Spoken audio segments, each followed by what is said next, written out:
Yo, what's good? Welcome back. My name is Matt. And the topic of today's video is artists in AI. Are we cooked? Like, are we flambéed? I don't know what's going on here. I don't think anybody does. But before we get into the video, if you like it, and leave comments. I don't know, say something. But yeah, let's talk about it. So overview of what we're going to be talking about today. We're going to be talking about Stephen Pressfield's The War of Art. Like, it's a really, really dope book, but there's a core concept, two core concepts really from the book that I think are going to be super duper important to be thinking about, especially in the era that we're entering into. We're also going to be talking about why it might be a good thing that artists are being affected first, as opposed to any other group of people by AI. Like, initially, people thought it'd be blue collar jobs, different jobs, but it's artists primarily that are being affected first, why that might be a great thing for humanity in the long run. Anyways, which artist is going to have an easier time adjusting to the way that life is and the way that life is going to be, like how things might go. And finally, the huge opportunity every artist is going to have and has right now, in this era that we're entering into. So that's it. Let's get into it. The robots are here. So the first thing is that the robots are here, and we all thought it was going to take a lot longer, and we thought it was going to look different, and we're finding out that it's not taking longer, and it's not looking different. And I will say, before anything else, like, AI is here and here to stay. I don't think it's like a fad. It's certainly not something that's like flashy or whatever else. It's like a tool set, like it's tools, right? The first pyrotechnics were people with sticks and stones that didn't know if they were going to get it right. And over a long period of time, we figured out our relationship to fire and how fire works with the rest of the world. We learned about all different kinds of things and like how it interacts. And nobody would consistently, or I don't think anybody would say that fire is like a living thing, but it has a certain amount of behaviors and relationships to the world that we can track. We go, fire consumes this, this, and this. Fire is stopped by this, this, and this. Now we have fireworks. Now we have this, that, and the third, and all these other things. And I say that is akin and likened to AI because it's the relationship that we have with fire is intrinsic to us. Like, we see it as a force of nature. We see it as something that absolutely we would not be able to persist without, which is very, very true. And I think artificial intelligence is very much going to be the same because human beings are creatures of tools. We are creatures of what we have at times, right? Like, our culture is defined by the tools that we have in our hands, and our ability to adjust to the world is defined by the tools that we have in our hands. And I would define tools as being organs that we have for a specific purpose. So what do I mean by this, right? My mouth I use to talk, right?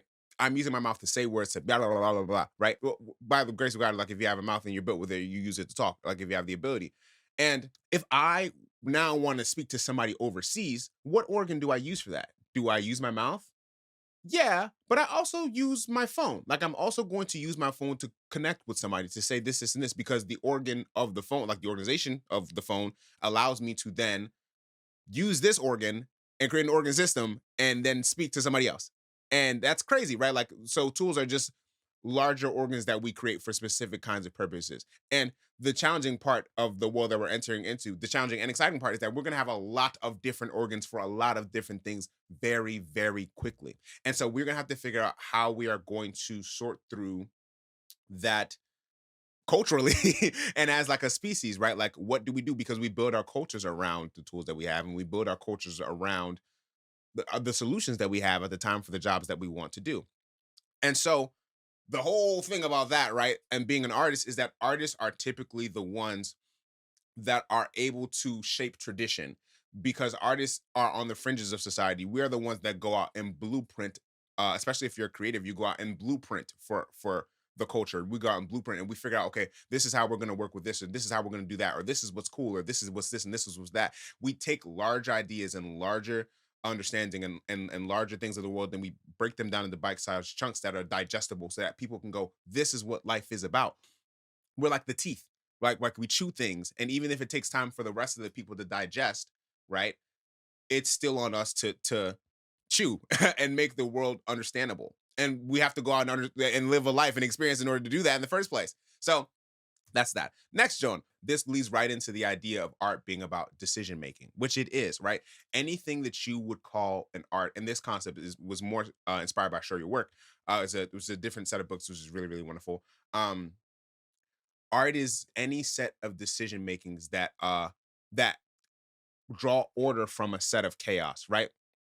And so, like, when you can make order from material chaos, that's what would make you an artist, and to a certain degree that's also what would make you a leader, right? And so Will Durant has this wonderful quote where he says, all science starts as a philosophy and ends up as an art form. And what that really means is that all knowing, like all things that we say, this is what we know for sure, starts off as an inkling, starts off as a hypothesis, starts off as a I don't know, but maybe, and then ends up as a certain set of decisions, beliefs, and understandings about the world that we can then bring back in, and start that whole process again.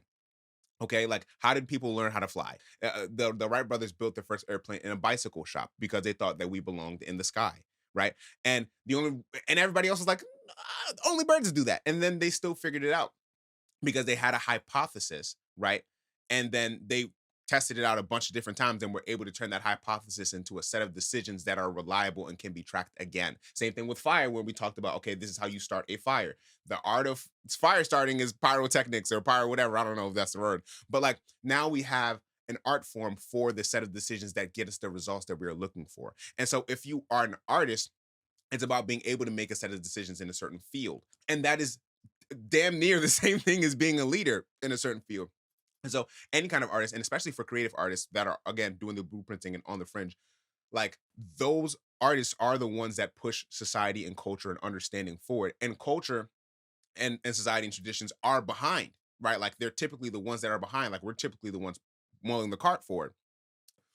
And so in this time that we are, the kind of artist that you are is going to be super duper important. And so now we're going to get into what came from the War of Art, right? And that is this concept. And the War of Art is not really a long book. It's like 3 hours. You can listen to it like right after this, and it's really, really great. Like I'm going to listen to it again. But this concept of hierarchical artists versus territorial artists really stuck out to me because I think in the era that we're in, it's going to be more important than ever to figure out why you're doing what you're doing, what you get from what you make, and living like meaning wise, like what meaning you derive, right? Because meaning more than anything is going to be the highest commodity I think a human being can offer to another human being. It is now, and even more so in an era where we are not going to be able to like, we're not going to be defined by our work anymore.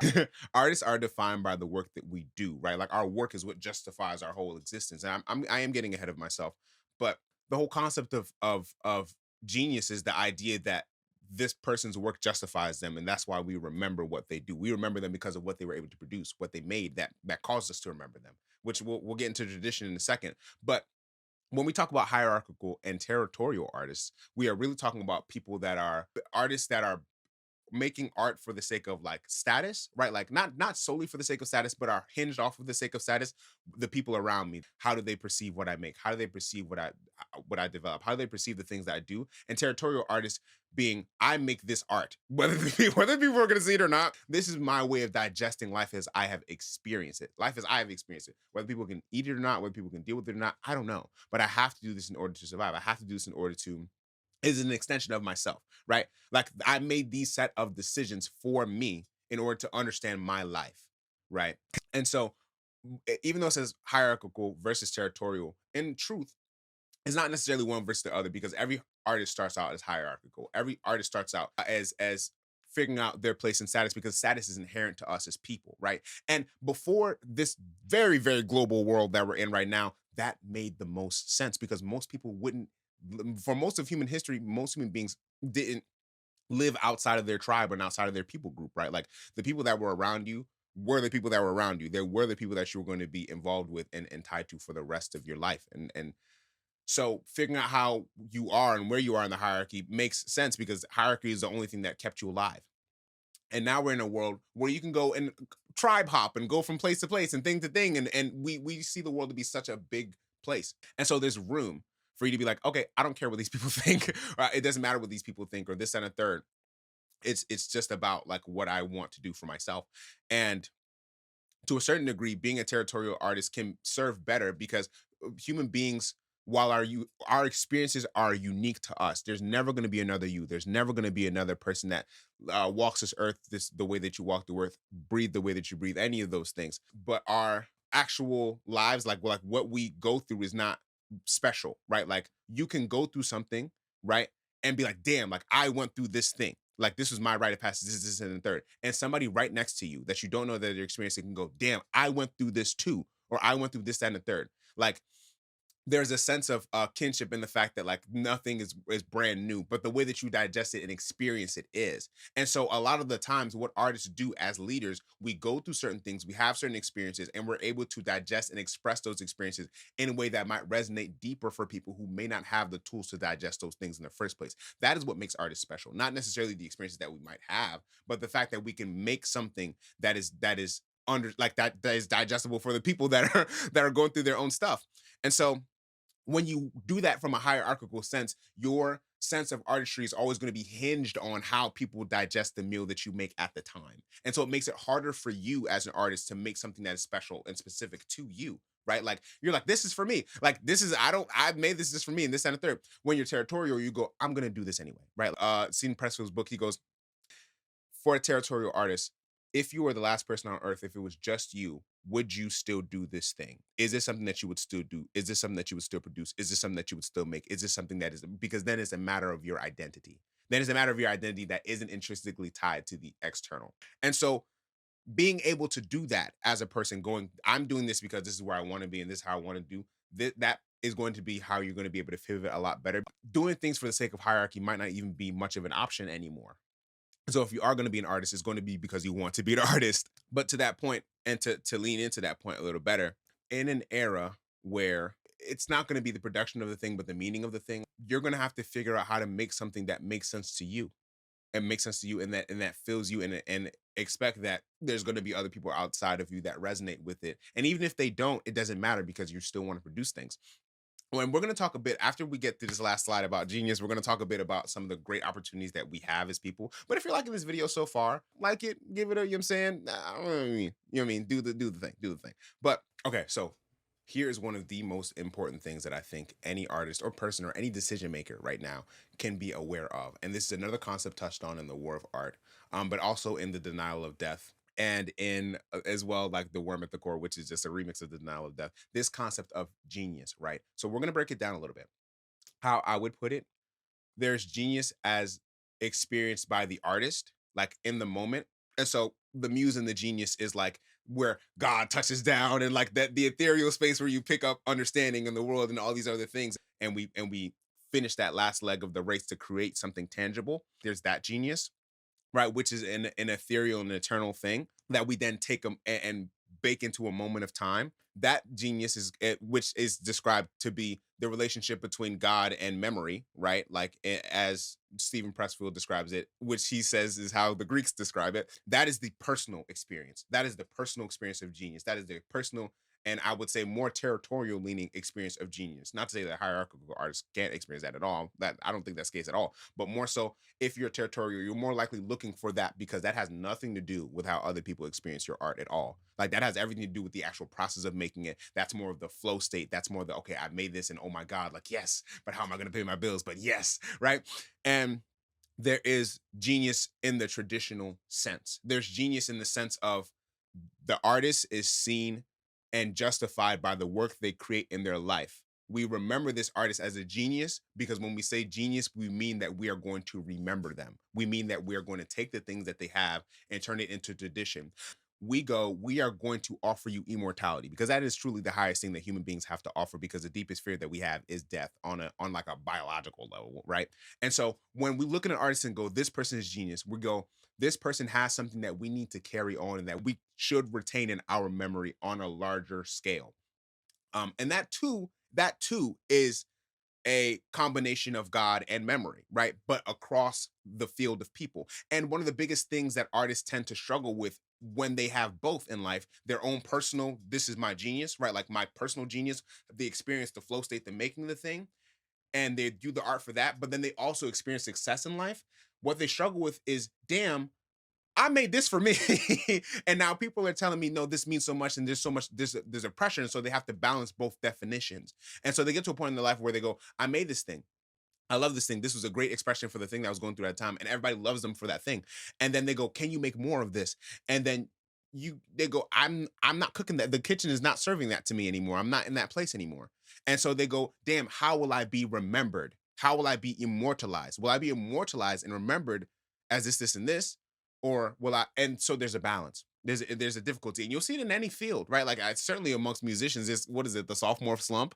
It's certainly amongst artists. It's like you're only as good as your next thing, and there's that pressure there to do that, and that's like the hierarchical pressure, which is challenging. And so that's a weird balance. And part of the reason that I use Vincent Van Gogh here, like in this little slide Joan here, is because Vincent Van Gogh, I'm not gonna say he got the best of both worlds because he certainly didn't have a peaceful life. But like he's an example of a territorial artist who would then go on to have hierarchical fame, right? And so he lived his Vincent Van Gogh was a regular dude. He was haunted, right? Like he wasn't even the first Vincent Van Gogh because during that time period and era, it was actually very common when you had a child, if that child died, to name that child the next child you have after the first child. And so Vincent Van Gogh is the second Vincent Van Gogh, and he lived his life. It was relatively okay, like he had family or whatever else, but he bounced from thing to thing. He was a teacher. He was like grew up in a deeply religious household, and then he got really, really into art, and he really, really loved art, but he didn't really see much acclaim or fame for it. And the guy also was going through a lot of mental stuff. I mean, he cut his ear off. You know what I mean? He cut his ear off while he was tweaking. It's just like it wasn't a good time for the guy. But he had a handful of relationships that really mattered to him, like the relationship that he had with his brother. And so he would write letters back and forth to his brother. He would make the art that he made, and towards the tail end of his life, he really got into the stuff that people would then go on to appreciate after he died. But his life didn't end in like a really positive, grand way. Like he ended up, you know what I'm saying, at 37, after battling like deep spirals of depression and difficulty. And it was only after he died that his sister-in-law would then pick up a lot of his artwork and go, "No, this is really amazing." Like I actually, and I believe after his brother died as well, she goes, "No, this is amazing." And she liked his art while he was alive, but she was like, "What do we do with this?" Right? And so she started pushing his art very, very heavily. Got it into galleries, got it amongst other people, got it like started finding a way to integrate it into society. And before she died, his art was very, very popular. Then people were starting to recognize the things that he was doing. It went from his stuff being obscure to being avant-garde to being, oh, this is different. This is something unique. This is this, that, and the third. And he was ahead of his time. Now they're saying he's ahead of his time, but yeah, that time that he spent ahead, he spent alone for the most part. Like the guy crashed out, very literally. So, but what he made for himself. And it took time for people to go, oh, this is it. This is fire. This is and by the time, so he was both levels of genius. He had the one level of genius where it's like, yeah, like not. It didn't feel like yeah for him, but it was something that he couldn't get away from. He would do it if he was the last person on earth, right? And then he had the other level of genius where it's like, this guy's fire, or this guy's this and the third. Now we go, okay, cool. There's enough people that recognize the work that he does, and so both of those routes as an artist are being challenged. That is why AI is terrifying. What is terrifying about artificial intelligence is that the prospect of being able to make stuff for one person, for yourself, like meanings wise, is being threatened. At least from an artist's perspective, is being threatened because you go, why would I even make anything if this thing can make something better than me? Right? Which is more of a hierarchical fear, to be honest, because you can still make stuff and then just have stuff. And not that you can never put it out, but you make stuff, have stuff, put it out amongst people, and then be okay. Like just make it. It's a part of your identity. Or the larger form of genius, right? Which is like, damn, how am I supposed to get my stuff out there if I have to commercially or like hierarchically? How can I make something that people respect more than anything if there's no way for me to climb the hierarchy? If like this, it takes me 4 weeks to make something, or 5 months, or 6 months, or however long it does take to make that beautiful piece of art. And this thing can produce it in 30 seconds and it's probably trained on my stuff. Like, what do I do? Right. And so there's that balance. And that is why so many artists are up in arms. That is why so many people are up in arms. But part of the reason that I say artists are the best group right now to be dealing with this, the best group right now to have had this philosophical crisis first, is that again, we are the blueprint makers. We are the ones that find meaning. We are the ones that find answers, digest them, and then make them digestible for other people. And so, if it were blue collar jobs, if it were other jobs that were like, oh, we don't really have to figure out, like, we might go, oh, whatever. But when creatives go, damn, what is the solution? And we don't know, we go and figure it out. That's the whole point of it. And so, it's like, the historical role of artists is not going to change because we are the ones that are supposed to set trends. We're the ones that are supposed to figure out how to make life work. But the historical role of artists, as it has been, is not going to look the same as it has been, right? Like it's something that's going to be different now forever.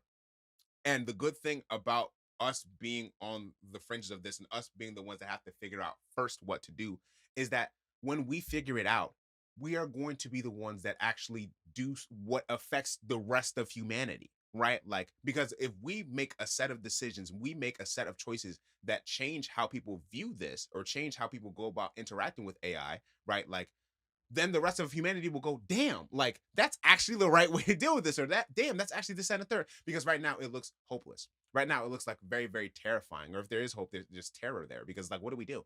And so remembering the fact that on every opportunity or most opportunities at the very least look like risk on the front side, right? Like on the front side of you actually doing something great, on the front side of you doing something that people will remember you for, will look at you and go, this is it in the third, right? Like there is fear, there is risk, there's what if I get this wrong, there's how do I get this right?